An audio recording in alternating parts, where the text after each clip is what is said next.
Hi, I'm Dan Veal. Welcome to licklibrary.com.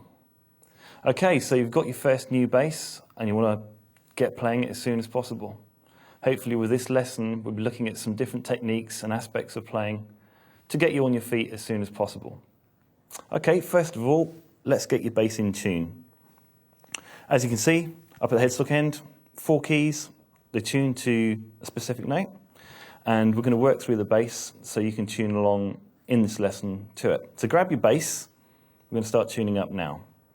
Okay, the largest string of the 4 is E, and just grab the tuning key and you can tune along to me. Interestingly, if you turn your tuning key in an anti-clockwise direction, it will actually cause the note to go up, whereas I know that some people expect that when you tune in a clockwise direction, you expect it to go up naturally, like turning a screwdriver. So, grab hold of that key, here's the E note. You need to turn the key until you hear your E note match this one. Remembering clockwise will detune. Do the same for the A string. That's the next string along.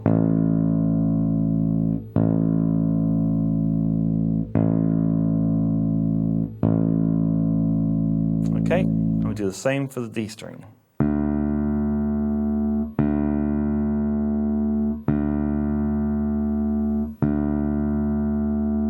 And then finally onto the G string.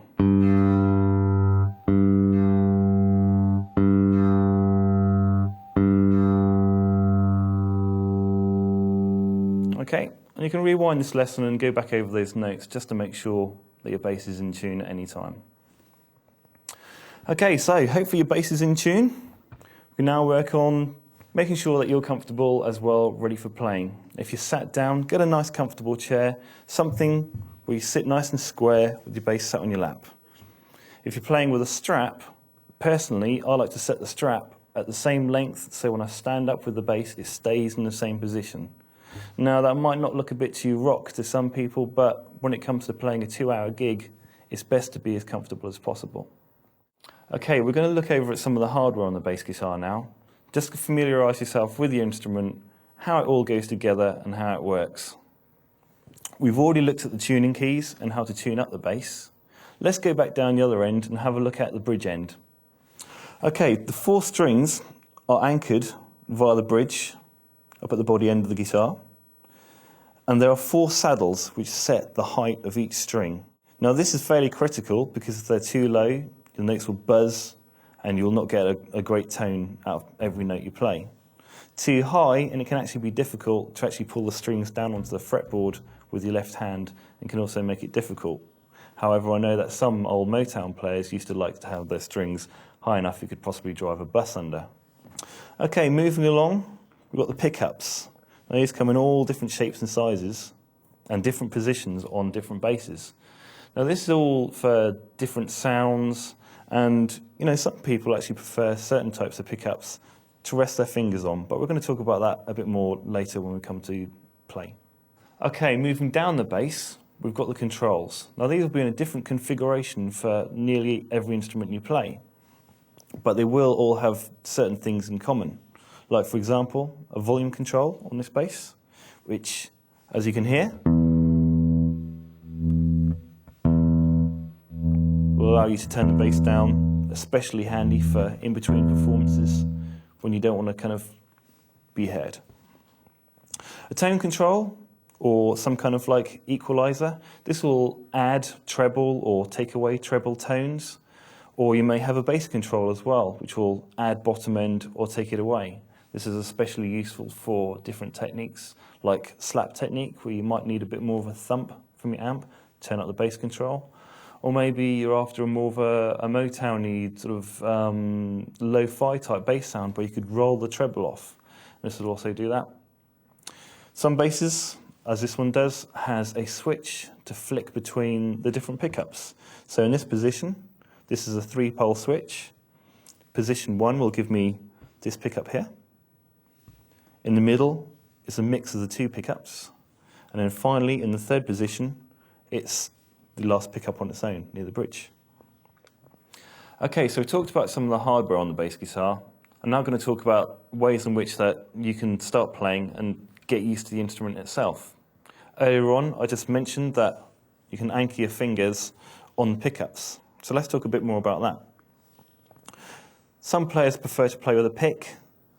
I prefer to play with my fingers. It's completely down to your personal preference or what particular sound you're trying to get out of your instrument. A pick will make a more of a trebly sound, and fingers more of a rounded sort of tone. When you take your first sort of like notes on the bass, I think it's important to make sure that you've got somewhere good to anchor your thumb. Because if you can see from this example, if I play like this, it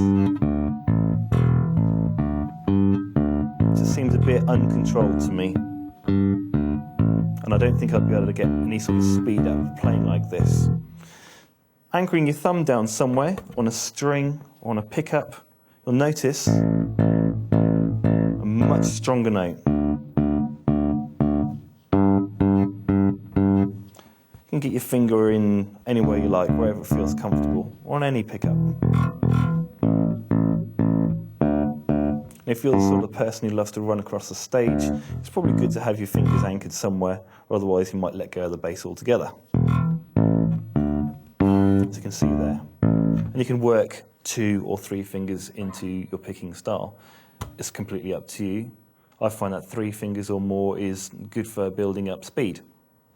So, you can simply just play away like this, with 2 fingers, working across the bass. This is actually a good warm-up exercise. You can sit there with a metronome and maybe count along to it. 1, 2, 3, 4, 1, 2, 3, 4. As an example. Or 3 fingers.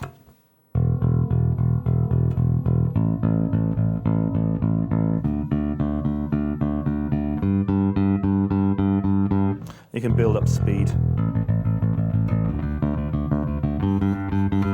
with a metronome. It's probably good advice on that one. Whether you use 2 or 3 fingers, or maybe just 1, is completely up to you. But it may help in some of the things you're playing with your left hand to help count them out. For example, if you're playing 1s, 2s, or 4s with your left hand, as an example here, it might be easier when you're beginning just to use 2 fingers.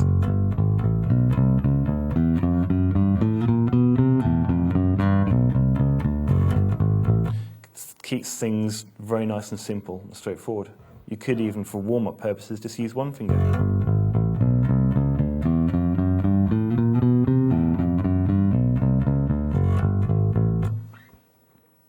Three fingers.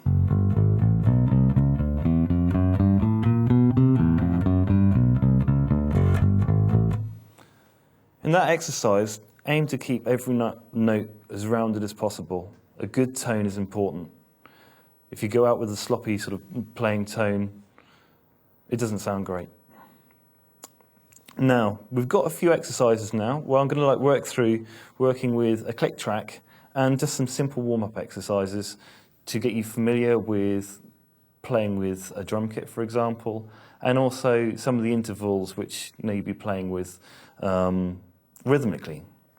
Okay, now, exercise 1. I've got a click track set up with a basic drum beat. What I'm going to do is we're going to be working across the neck 4 notes. And each exercise will look like this.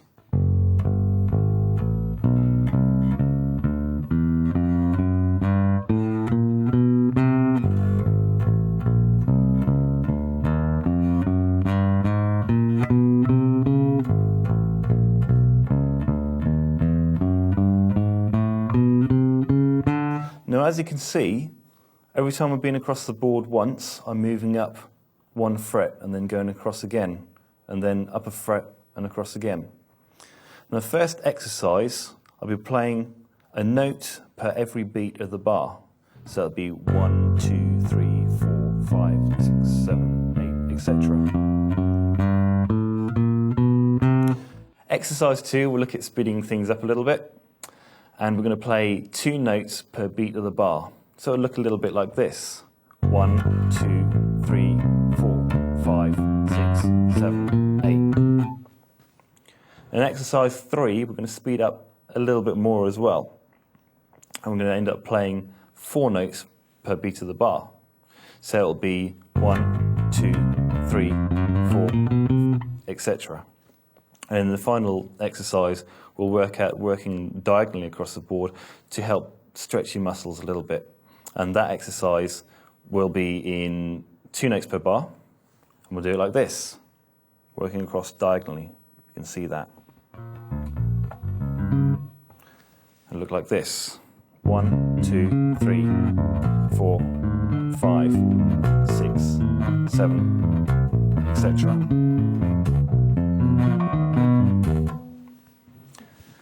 Okay, when you're ready, let's do exercise 1.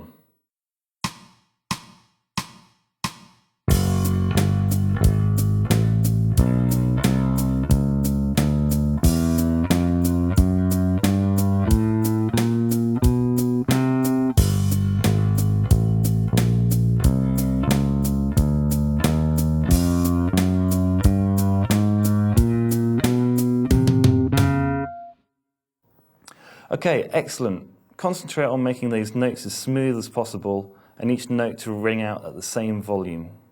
We'll do the same now with exercise 2.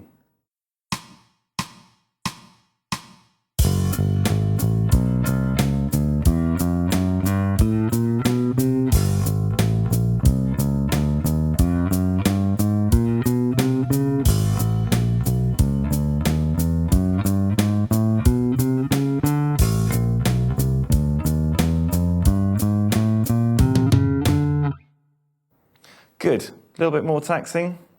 We're going to go on to even quicker this time for exercise 3.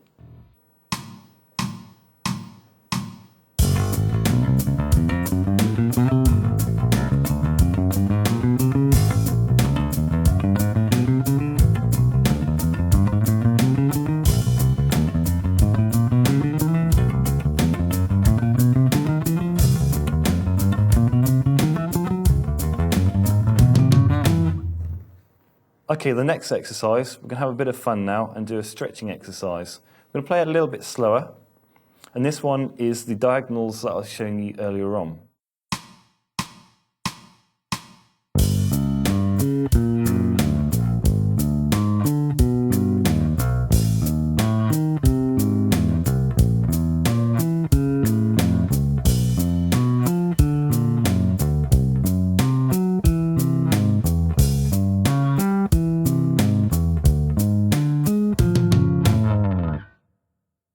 Now that exercise you can do in any position on the neck, it doesn't matter. You can jump from a single fret to 2 frets, or even 3 or 4, looking like this.